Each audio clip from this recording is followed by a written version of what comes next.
Gotcha. Hello everyone, and welcome back to another news update for Monster Hunter World. It's me, your host, Thegameconomist, and today we're going to be talking about all the stuff that's coming up in the future for your favorite game, Monster Hunter World Iceborne. And it's about that time to talk about stuff, right? Because what has it been, like 2 weeks since the last time I worked on a news video? It's about time. First things first, I'm sure you're all aware at this point that we're going to be getting Raging Brachydios and Furious Raging in early March. Capcom announced that. We don't have an exact date of when they're showing up, but here's something you probably didn't know. Did you know we were also getting Rusted Kushala and Orochi Kirin? Nah, I'm just pulling your leg. We're not getting either of those. Well, maybe we will in the future, but we don't know. Getting back to Raging Brachydios and getting back to Furious Raging, they look absolutely terrifying. Apparently, Raging Brachydios is huge, and he gets big glowy spots that blow up on his body, and Furious Raging apparently has no tail. Raging was already really difficult. Well, Tempered Raging, he's like Elder Dragon difficulty, right? So I'm curious to see how difficult these guys are. One of my major concerns about Iceborne right now is that it's too easy. So I would really like both of these monsters to be crazy difficult enough that I can host live streams every day where I help strangers or you, my viewers, through these fights. I would love that. I want some extreme behemoth difficulty fights in here because that's what we deserve in Monster Hunter World Iceborne. We'll have to see if that's what we get, though. Are you guys excited for that? I'm excited for that. I hear they're also weak to ice damage, and I'm playing around with defensive builds right now, because when these guys pop out, I'm going to be able to make good recommendations on what kind of defense really works the best against them. So I'll be playing around with that, and I'd love to hear your thoughts about it as well. I'll also take a minute and remind you guys of the Iceborne roadmap. So after we get the 2 variant monsters, recall that in April we'll be getting Arch-Tempered monsters again. Hopefully good Arch-Tempered monsters, but I don't know what to expect. And maybe at that point, we'll see a lot of meta changes in the armor sets. We probably will. And then in May, apparently the PC and the consoles are going to be on par with each other. They're definitely going to give us cross-platform. No, they're not going to do that. But probably in May, we're going to be getting this returning fan-favorite monster, as they suggested. And we're all speculating what that could be. Of course, I already know it's going to be Congalala, so easy, right? And June onward, it says new monsters and updates planned for June onwards. So for those of you who might have missed the roadmap, here is the roadmap once again. We also have a few new event quests for the console, which you can see, by the way, by Googling Iceborne schedule, right? That's what I Google. And you will find a link to Monster Hunter's website where they post all the event quests.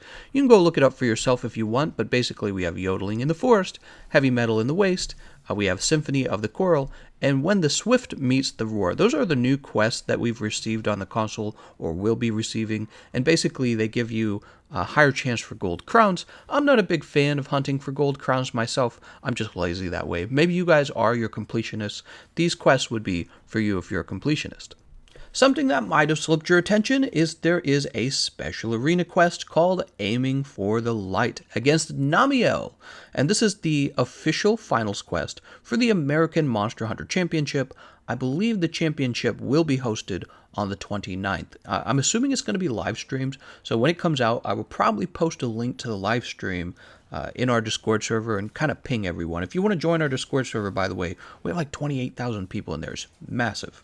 On average, there's like 5,000 people on it actively using the server at any one point. So be sure to join that. There's a link to it in the description of this video. Next up, PC news. If you think about it, since the consoles and the PC will eventually be in parity, or whatever the term is, they'll have their stuff coming out at the same time. Eventually there won't be PC news. It'll all be the same news. But for right now, we still have PC news. First of all, you guys are getting the Holiday Joy Fest on February 27th. I have a guide for that if you're curious what you're going to be getting and what you should go after. I'll leave a link to that in the description. In the comment section. I like to leave links in the comment section. Then you also have Stygian Zenogre and Safi Pupi coming on March 12th.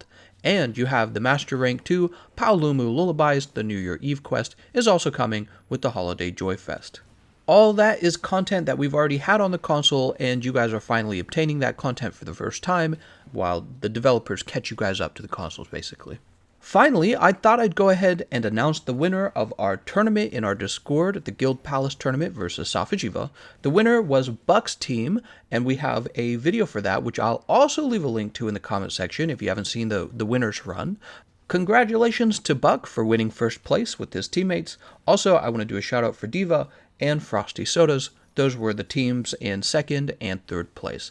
Thank you everyone for participating. That's going to be the news for Monster Hunter World Iceborne. Now today, I thought we'd try something very different that I've never done before. You know, I do these news videos about, I want to say once every 2 weeks. What if we talked about some gaming news in general? I've never done this before. I thought I'd do it just for fun because, actually, if you didn't know this about me, I read the news all the time. It's one of my favorite things to do. I read all the news. So I have this news update for Monster Hunter. Why don't we throw in some other news for once? These are going to be the top stories of today, even though by the time this video hits my channel, it might be like a day-old news, okay? To get us started, we have an article by William Worrall for CCN. He says, Fortnite legend Ninja's Gamer Rage tweet is completely idiotic. The subheader says, Ninja has once again managed to say something incredibly stupid via his Twitter account. You'd think we wouldn't be shocked anymore. What exactly did Ninja say in his tweet? Honestly, he didn't really say that much in my opinion. The tweet goes, the phrase, it's just a game, is such a weak mindset. You're okay with what happened, losing, imperfection of a craft. When you stop getting angry after losing, you've lost twice. There's always something to learn and always room for improvement. Never settle. In the article, William then goes on to call this the dumbest thing that Ninja has ever said. Really, the dumbest thing? I bet you Ninja has probably said something dumber than that. But first of all, let's talk about whether it's actually dumb, and what does William mean by it's dumb? Suppose you were in an actual competition with Ninja, and you gotta defeat him if you want to take first place and bring home the prize, and have all the sexy women dancing around you going, oh, he's a winner, right? Suppose you wanted all those things. What's the appropriate mindset, William? Should you be saying, oh, I don't mind coming in second? Is that the appropriate mindset? I don't think it is. So Ninja here says, the phrase, it's just a game, is such a weak mindset, right? So basically what Ninja, if we want to translate roughly, he's saying, I take this very seriously because this is important. What's the appropriate counter mindset? Yeah, it is just a game. Would that be the right mindset for winning the game that Ninja's playing or that you're playing against him? Maybe it's just in general in life. Oh, it's just a life, right? Who cares? Who cares what happens to me? So basically, Ninja's saying I care more than you do. And I wouldn't call that the dumbest thing to say ever. It just seems more like you're insulting him. I think the argument here, though, is the person who wrote the article, as well as other people who are annoyed with what he's saying, they're saying, that's toxic. That's toxic behavior. Is it? How are we defining what toxic is? Is it toxic to want to be a winner? Is it toxic to push yourself to perfection? Toxic to be a top performer? I don't feel like that's toxic at all. When did it become a bad thing to want to push yourself to the limit and to be a top performer? When was that ever a bad thing? Almost all of the best things in life came from the people who are in the top 1% of performers, right? The people who make the actual, not the people who are just working beneath them, repeating processes that have already been discovered. It's almost always the people all the way at the very top who make all the discoveries. And then they teach everyone beneath them, here's what worked, right? That's how most things work in the world in general. That's what my view on it is. That's what I've observed. For example, we play Monster Hunter together. Speedrunners. Speedrunners actually go out and they figure the stuff out. And then it's usually just like 1 or 2 speedrunners who figure out most of the important stuff. All the other speedrunners just kind of, jump on the bandwagon once something very important has been discovered. That's kind of how it goes. I don't know if you guys have noticed that. It's usually 1 or 2 speedrunners per weapon who kind of figure all the stuff out. Everyone else just kind of, follow suit. I follow suit. I look at what they do and I'm very impressed. But I don't have any kind of, illusion on what kind of mindsets usually these top performers have. They have a very straightforward mindset. This is my life now, playing video games. We're going to get this perfect. And it upsets me when I lose. And I'm not going to give up, right? And those are all the things Ninja had just said in his tweet. Tell me how that's the dumbest thing ever to say. So, I don't know. There's just this new thing I feel like in our society where we want you to be sort of passive. We want you to not push yourself to the limit. We're scared of top performers, and we get annoyed by top performers, and we call them toxic. And sometimes they are toxic, by the way. A troll would be toxic, right? So somebody who comes out and tries to say something to hurt you, to put you down, to insult you, that would be toxic. What Ninja said here is actually dead on for what a top performer does in their mind. That's what they do to push themselves to the limit. Nothing about this was toxic. Nothing about this was gamer rage. William concludes the article with this sentence: "Let's just hope that somehow the entire internet comes to their senses and unfollows the guy at last." Man, that's some strong beta energy right there. This is what happens in nature. You'll find an alpha male. He's really good at whatever he's doing. He's the biggest. He's the strongest. He's got all the resources. The beta males, they'll have to gather up and beat up the alpha male so that they can win. That's exactly what that kind of line is. We all need to get together and unfollow him. That'll show him. Terrible. I hate that kind of stuff. Really, really weak. And the reason it never works is because there's always a guy at the top. If you get rid of Ninja, it's not like we're all equally skilled and everyone's patting each other on the butt and saying, "Oh, no gamer rage. Don't push yourself to the limit.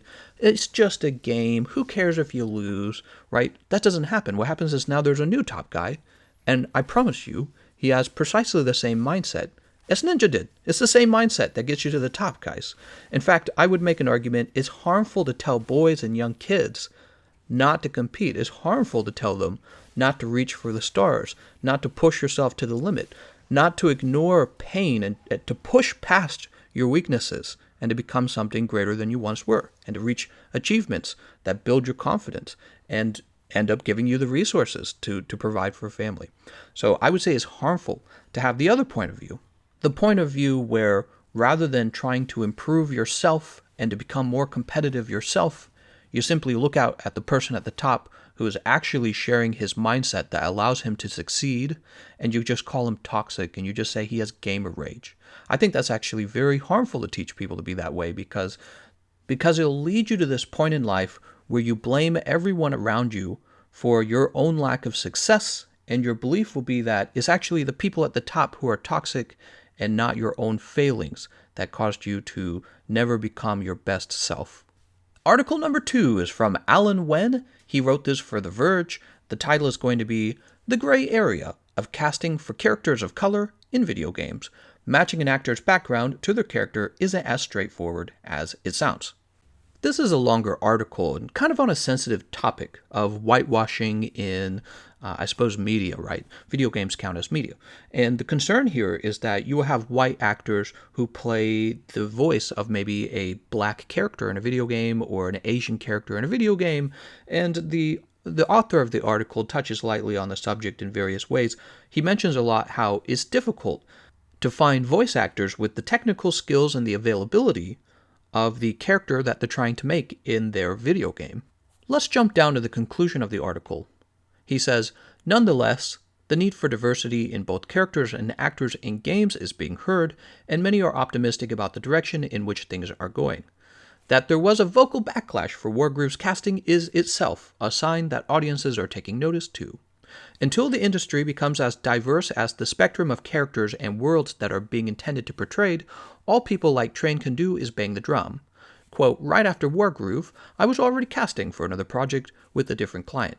Quote, she says, I gave them as many black actors that I could, and I had to write in caps, I highly encourage you to consider from this group of people, because if you don't, you may run into the problem where you may not properly represent the people that you're trying to represent in your game." And that's going to be the end of the article. On this subject, it is a tricky subject. I think that often what you have is a very well-meaning left political ideology that says, well, maybe we have people of color or minorities who are not getting the jobs that we want them to have. But I'm on the right, and my point of view is that the free market should ultimately be deciding who gets a job.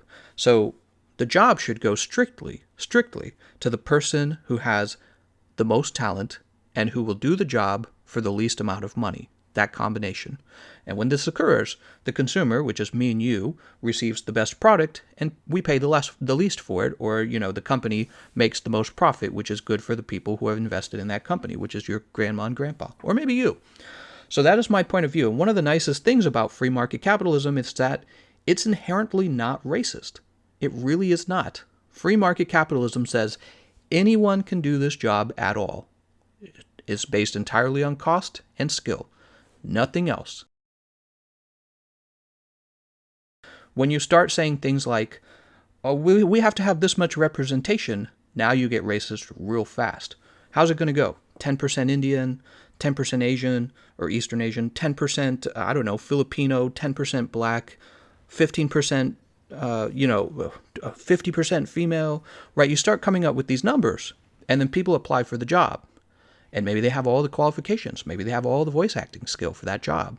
Maybe they're willing to do it for very little money because they really want to get into the industry. And you say, you don't really fit our diversity quota. You're out of here.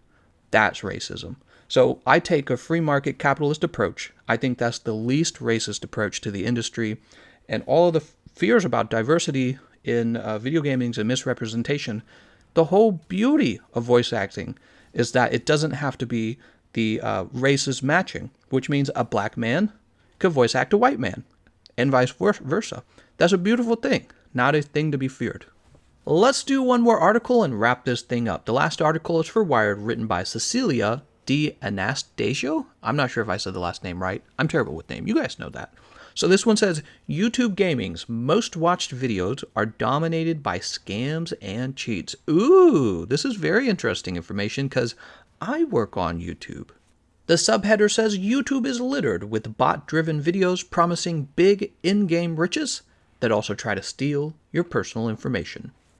The article mentions, in January, all 7 of the most watched YouTube gaming channels weren't run by happy gamers live streaming the game du jour. They were instead recorded, auto-playing videos, advertising video game cheats and hacks, sometimes attached to sketchy, credential vacuuming websites, according to one analytics firm. The trend has continued into this month, with 5 of the top 7 most watched YouTube gaming channels last weekend advertising cheats. What? Let's continue the article. Take one example. As of this article's writing, a video featuring a cracking teenage boy's voice promoting an unconvincing money glitch in Grand Theft Auto V boasts 11,000 concurrent viewers. What? I'm doing it wrong, guys. Quote, so basically it's about glitching Rockstar's online servers and making them send out whatever amount of money, says the voice. The video encourages Grand Theft Auto 5 players to visit a website called Perfect Glitches, type in their gamer tag and the amount of in-game money they want, and hit generate. But the user must first prove that they are human by filling in their personal information on 2 other websites? Oh my god, how is this? I thought people were smarter. It's 2020. Mom, I need your credit card. Mom! According to the article, the viewers for these videos are not even real. The viewers are apparently bots as well, and they use the bots to manipulate YouTube's recommendations so that their video gets recommended, or their live stream, and then humans actually click on it, and then they go to these nefarious websites. So, wow, I'm doing it all wrong, guys. I'm supposed to be hooked up to a cheap website, and I'm supposed to be using bots to boost myself to the top. What am I thinking, man? I gotta be CEO of this channel over here. Continuing on, we have this paragraph that says, YouTube has struggled to moderate gaming scams for years. In 2018, videos advertising free in-game Fortnite money plagued the platform. At the time, ZeroFox published a report describing how they discovered over 1,390 videos with a combined millions of views that encouraged users to share information in exchange for free Fortnite V-Bucks. What? Mom, I need your credit card, Mom! You know, I'll never understand that sort of all the hard work that goes into setting up these scams when you could have just done the hard work of making honest content. I feel like you're just better off making honest content.